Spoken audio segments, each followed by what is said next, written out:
దేవుని పరిశుద్ధ నామమునకు మహిమ కలుగునుగాక. ప్రియులారా, ప్రభునామన మీ అందరికీ వందనాలు తెలియజేస్తూ ఉన్నాను. దేవుని వాక్యమును ధ్యానిందాము. మత్తయి సువార్త 8వ అధ్యాయము 27వ వచనం. ఆ మనుష్యులు ఆశ్చర్యపడి, ఈయన ఎట్టివాడు, ఈయనకు గాలియు సముద్రమును లోబడుచున్నవని చెప్పుకొనిరి. ప్రియా స్నేహితులారా, ఉదయకాల సమయంలో సువార్త పాఠ్య భాగము నుండి పరిశుద్ధాత్మ దేవుడు మనతో మాట్లాడుచున్న మాటలు. ఆయన శరీరధారి ఉన్న దినాలలో ఆయన ప్రయాణము చేస్తూ ఉన్నారు దోణిలో. ఆ దోణిలో శిష్యులు ఉన్నారు. ప్రయాణము జరుగుతూ ఉండగా ఆయన అలసట తీర్చుకుంటూ నిద్రపోతూ ఉన్నారు.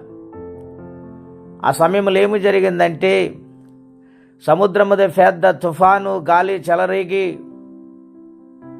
దొనెలోనికి నీళ్లు వచ్చేస్తూ ఉండగా శిష్యులు కంగారు పడిపోతూ ఉన్నారు. ధైర్యము చెడిపోతూ ఉంది వారికి. తొందరపాటు పడుతూ ఉన్నారు. కలవరం వస్తూ ఉంది. గనుక ఏమి చేయాలో తెలియని పరిస్థితిలో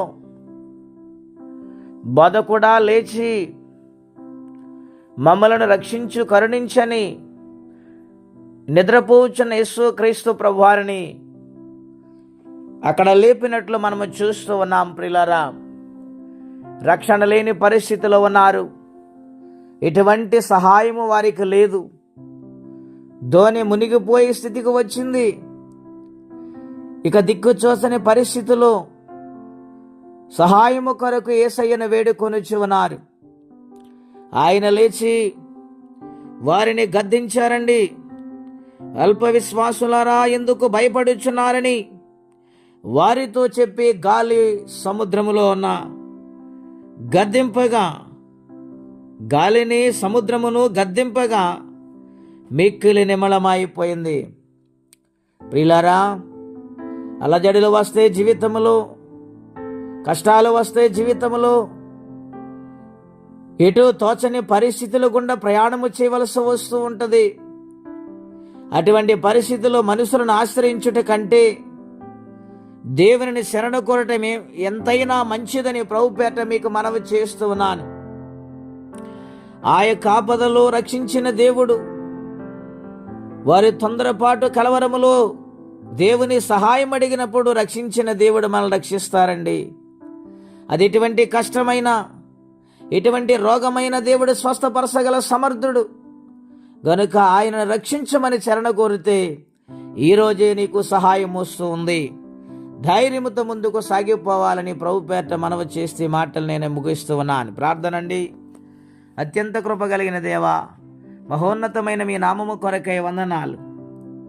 నాయనా, నీ శిష్యులు నశించిపోతున్నాం, రక్షించమన్నప్పుడు సహాయము చేసిన దేవుడవు నాయన. మీరు వాగ్దానము చేసినప్పుడు, మీరు మాట మాత్రము సెలవిచ్చినప్పుడు సముద్రములో గాలి తుఫాను అణిగిపోయాయి ప్రభువా.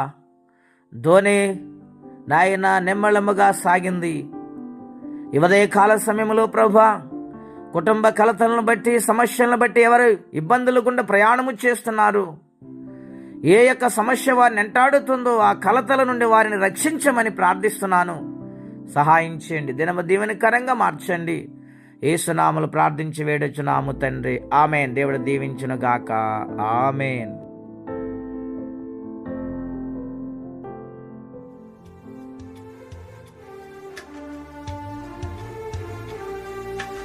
నా తల్లి గర్భముని నన్ను కోరితివి, విశ్వాస గృహములో